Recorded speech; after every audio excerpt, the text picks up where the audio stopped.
Class 12th health and physical education पढ़ने जा रहे हैं। और ये आपका स्कूली जीवन में शारीरिक शिक्षा का आखिरी पड़ाव है। यहाँ से निकलने के बाद अगर आप फिजिकल एजुकेशन के फील्ड में जाना चाहते हैं या खेलों के लिए आप कुछ एक्टिविटी या उनमें भाग लेना या आगे अपनी पढ़ाई जारी रखना चाहते हैं, तो यहाँ से आपको बहुत कुछ सीखने का, बहुत कुछ समझने का और आगे के लिए आपका भविष्य बहुत कुछ डिपेंड करता है। तो आप पहले भी 9th 10th 11th तक फिजिकल एजुकेशन पढ़े हैं और ये आपका आखिरी पड़ाव है। तो मैं आपको ये कहना चाहता हूँ कि आप यहाँ से एक अच्छी समझ और अच्छी शिक्षा के साथ आगे बढ़ें तो इस क्षेत्र में आपको बहुत ही लाभ प्राप्त हो सकता है। तो शुरू करते हैं बच्चों। अपना जो पहला टॉपिक वो है शारीरिक पुष्टि एवं सुयोग्यता, जिसको इंग्लिश में फिजिकल फिटनेस एंड वेलनेस कहा जाता है। तो इन्हीं दो बातों के इर्द गिर्द हमारा जो पहला चैप्टर है वो चलेगा। तो बच्चों, सबसे पहले फिजिकल फिटनेस होता क्या है? फिजिकल फिटनेस हम जो भी दैनिक जीवन में कार्य करते हैं, दिन भर जो भी कार्य करते हैं, वह अगर हम बिना थके कर सकते हैं और उसके बाद भी हमारे पास काफ़ी ऊर्जा रह जाती है जो अन्य कार्यों, मनोरंजन या खेल कूद में हम प्रयोग करते हैं, तो वो सभी चीज़ें मिलाकर एक फिजिकल फिटनेस दर्शाती है। एक अच्छे तौर पर हम अगर इसकी परिभाषा लें तो पूरे दिन भर के कार्य में हम बिना थके अगर उस कार्य को करते रहें और उसके बाद भी हमारे शरीर में कुछ ऊर्जा बचती है तो वह एक फिजिकल फिटनेस या जिसको शारीरिक पुष्टि भी कहते हैं। सुयोग्यता का अर्थ यहाँ है कि हम अपना जीवन जीने का जो तरीका है, लाइफस्टाइल है, वो हम अच्छे तौर तरीके से जी रहे हैं, वह सुयोग्यता कहलाता है। जैसा हमारा खान पान, हमारा रहना, समय पर उठना, किस कार्य को हम कर रहे हैं, हमारा वातावरण और उस वातावरण में हम कैसे ढले हुए हैं, वो सभी चीज़ें सुयोग्यता के अंदर आ जाती हैं। तो आज हम फिजिकल फिटनेस पढ़ेंगे। इसका अर्थ हमने कुछ कुछ जान लिया है, मगर फिर भी कुछ अर्थ इसका बाकी है। एक विद्वान हैं D.R. लैम्ब,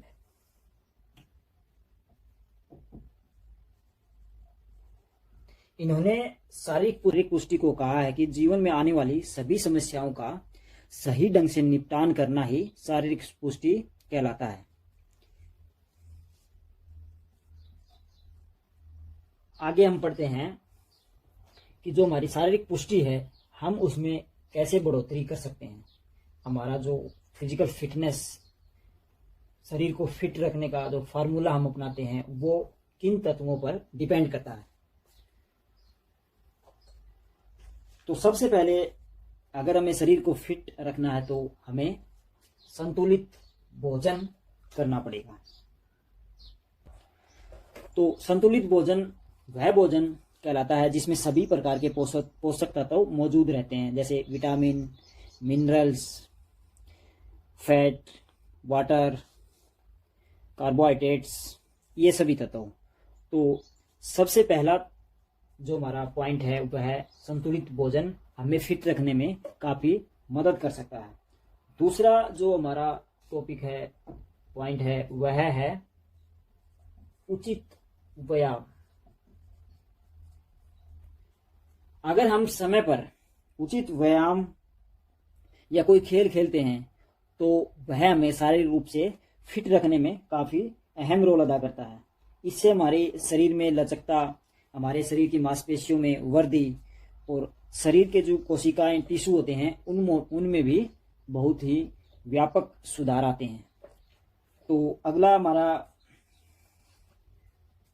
पॉइंट है फिजिकल फिट रखने के लिए ये दो इम्पोर्टेंट टॉपिक तो हैं, इनके साथ साथ कुछ और चीज़ें हैं जो हमें इनडायरेक्ट रूप से प्रभावित करती हैं। इसमें सबसे पहला है स्ट्रेस, तनाव कम करना।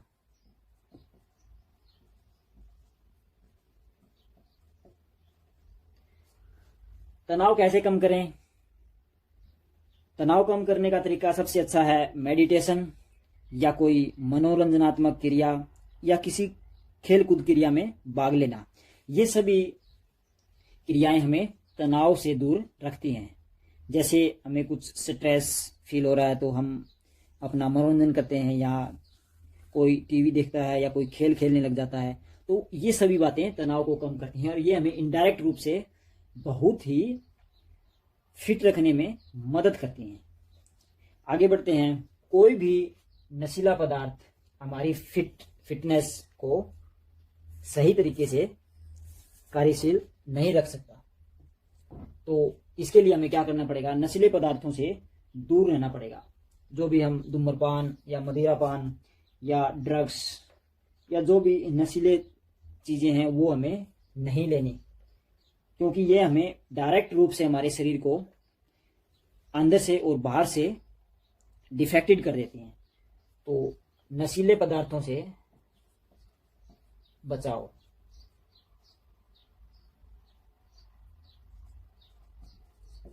नशीले पदार्थों से बचना।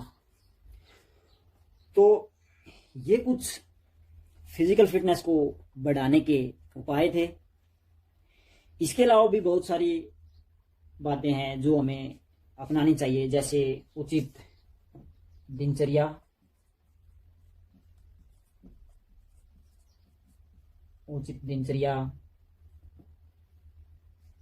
अच्छी नींद,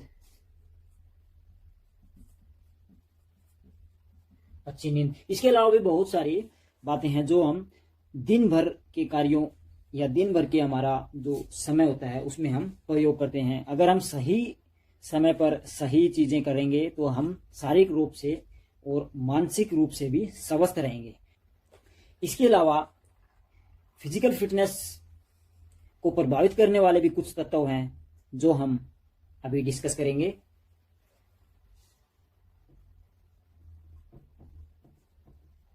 प्रभावित करने वाले कारक। तो सबसे पहला जो हमारा कारक है वह है नियमित रूप से व्यायाम।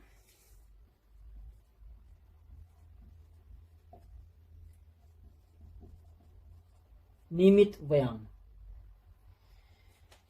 व्यायाम के दौरान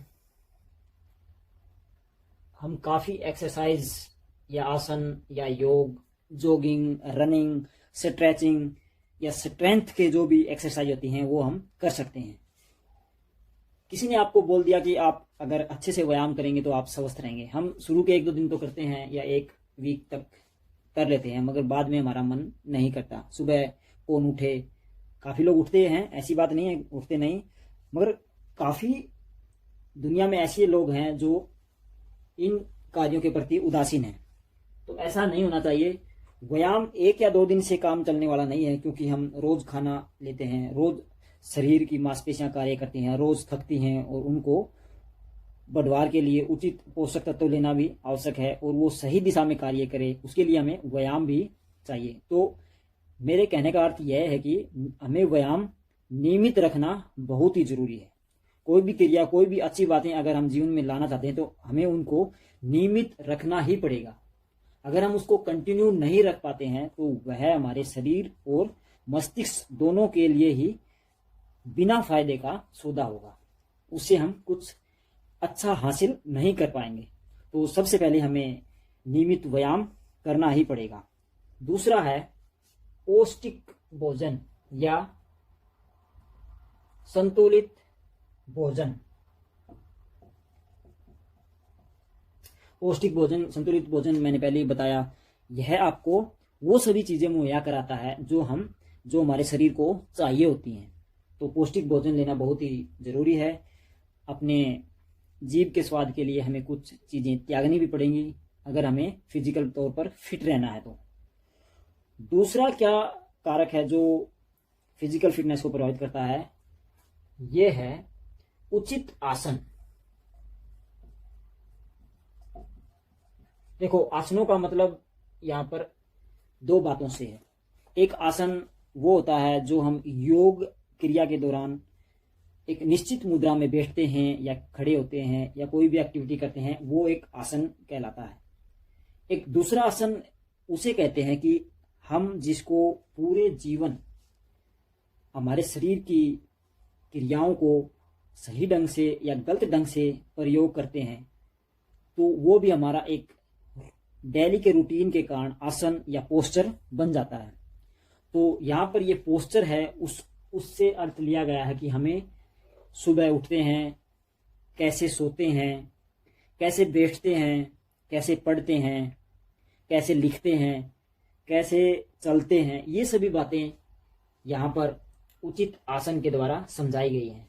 हमें अच्छे से चलना चाहिए। और आसनों का जो आपका एक अलग से टॉपिक भी था शायद 11th क्लास में, तो आपको कुछ ध्यान भी होगा। अगला टॉपिक हमारा है वातावरण। वातावरण भी हमारे फिजिकल फिटनेस को बहुत प्रभावित करता है। अगर हम सही वातावरण, सही खुली हवा में या स्वच्छ जगह पर रह रहे हैं, तो वह हमें स्वच्छ वायु, स्वच्छ ऑक्सीजन फेफड़ों तक पहुंचाता है, जिससे हमारा शरीर सही रूप से उसको पोषक तत्वों और खून के दौरान जो मिलने वाली ऊर्जा है वो सही प्राप्त होती है। एक गंदे वातावरण में काफ़ी बीमारियां पैदा हो सकती है हमारे फेफड़ों के लिए, श्वास नली के लिए। तो वातावरण बहुत ही प्रभावित करता है हमारी फिजिकल फिटनेस को। नंबर 5, वंशानुक्रम। वंशानुक्रम से हमारा तात्पर्य है कि जैसा शरीर का नेचर हमारे माता पिता का होता है, लगभग वैसा ही हमारा भी होता है। इसमें हम देख सकते हैं कि अगर माता पिता हष्ट-पुष्ट हैं तो बच्चे भी लगभग हष्ट-पुष्ट ही होते हैं।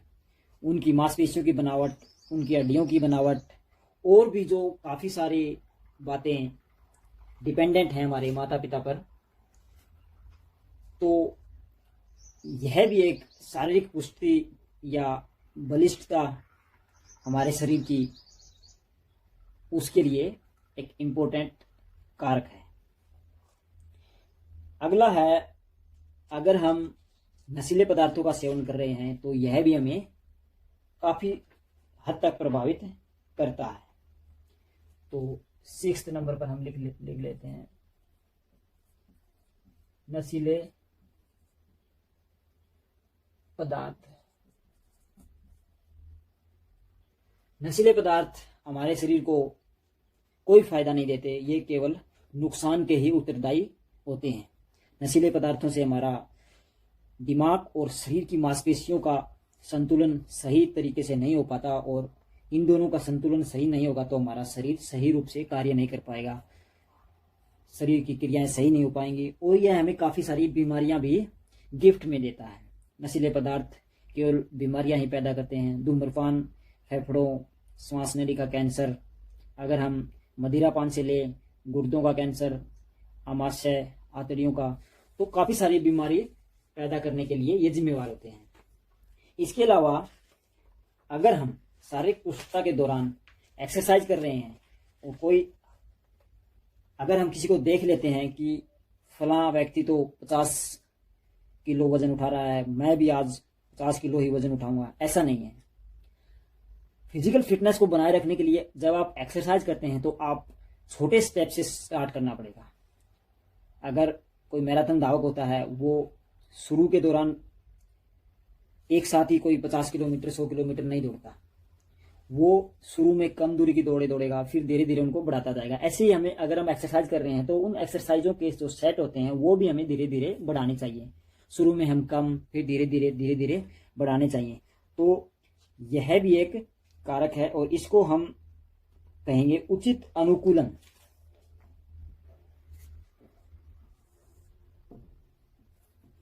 उचित अनुकूलन, जिसको हम इंग्लिश में कंडीशनिंग भी कहते हैं।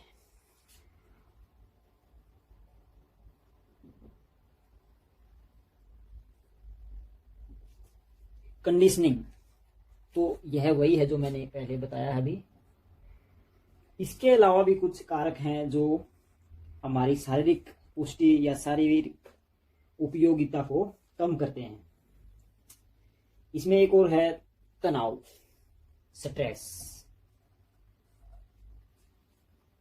तनाव मैं पहले भी बता चुका हूं, तनाव हमें इनडायरेक्ट प्रभावित करता है। हम इसको देख नहीं सकते, मगर यह हमारे जो शरीर की दूसरी क्रियाएं हैं उनको प्रभावित करता है। भूख नहीं लगती, समय पर नींद नहीं आती, शरीर में बेचैनी रहती है, ये सभी चीजें तनाव के द्वारा ही होती हैं। तो यह भी एक फिजिकल फिटनेस को कम करने का कारक है। इसके अलावा भी काफी और भी चीजें हैं, जैसे हमारी दिनचर्या। दिनचर्या में हम अपना उठना, बैठना, सोना या आराम करना, ये सभी चीजें ले लेते हैं, ये भी हमें काफी प्रभावित करती हैं। लास्ट में मैं यहाँ पर लिखूंगा आपके लिए प्रशिक्षण की विधि और मात्रा। प्रशिक्षण की विधि और मात्रा। प्रशिक्षण विधि हमें कैसे प्रभावित करती है? अगर हम शरीर को बलिष्ठ तो बनाना चाहते हैं, मगर हमारा जो प्रशिक्षण, जो हमारी एक्सरसाइज करने की टेक्निक है वो सही नहीं है, तो हम शारीरिक पुष्टि तो प्राप्त नहीं करेंगे, बल्कि हमारा शरीर का जो पोस्चर है, आसन है, वह भी खराब हो सकता है, शरीर के अंग डिफेक्टेड हो सकते हैं। इसके अलावा जो हम एक्सरसाइज करते हैं वो हम कितनी मात्रा में कर रहे हैं। अगर हम ज़्यादा मात्रा में कर लेते हैं तो वह भी हमारे लिए नुकसानदायक है। अगर हम थोड़ी बहुत मात्रा में करते हैं तो हम शारीरिक पुष्टि की दिशा की तरफ अच्छे से नहीं बढ़ पाएंगे। तो इन दोनों में तालमेल होना बहुत ज़रूरी है। प्रशिक्षण की विधियां सही होनी चाहिए, उनकी मात्रा भी सही होनी चाहिए। तो ये मैंने कुछ शारीरिक पुष्टि को प्रभावित करने वाले कारक लिखे हैं, तो आप इनको अच्छे से नोट करें और वीडियो को एक बार नहीं तो कम से कम आप 2-3 बार देखोगे तो आपको अच्छे से याद भी हो जाएंगे बिना किसी दबाव के। तो आप इसको अच्छे से नोट करें और वीडियो को 2 या 3 बार अवश्य देखें।